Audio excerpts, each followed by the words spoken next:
long last, our friends in Israel have won the war by defeating the depraved Hamas savages that launched the heinous, unprovoked attack from Gaza on October 7th.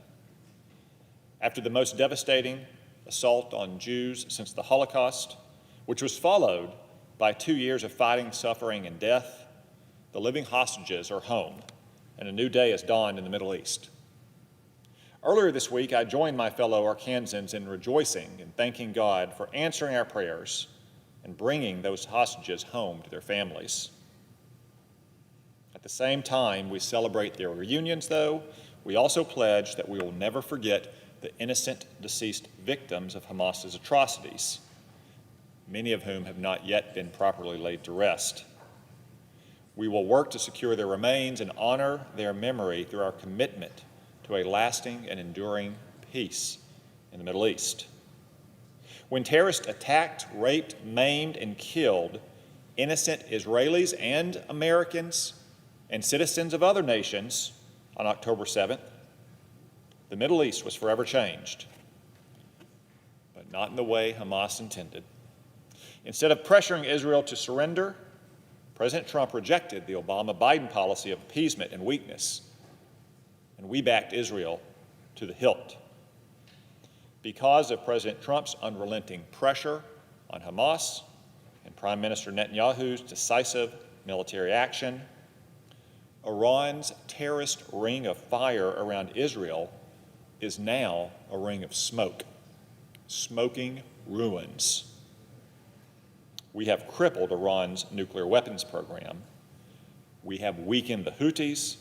We have devastated Hezbollah. And we have destroyed Hamas's political and military leadership. This graphic shows just some of the depraved savages who are now rotting in hell. If you have a chance to be Hamas's next leader, you might want to think twice. This is how we deliver peace through strength. Though good has once again triumphed over evil, we must keep the pressure on to compel Hamas to demilitarize once and for all. As President Trump said this week, if they don't disarm, we will disarm them. Because let's be clear, there can be no lasting peace for Gaza with Hamas sitting at the table.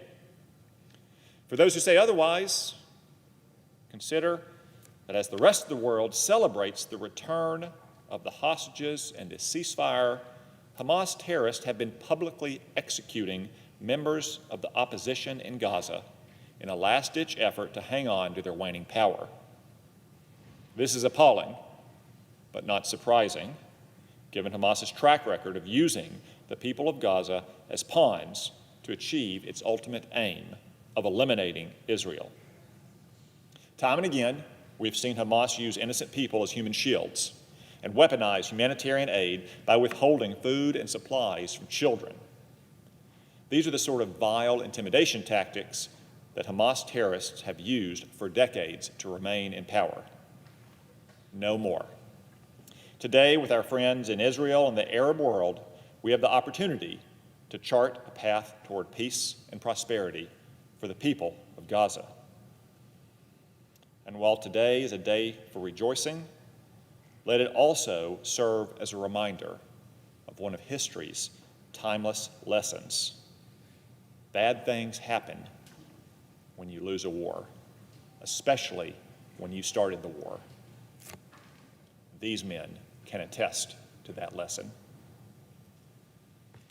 Mr. President, I yield the floor.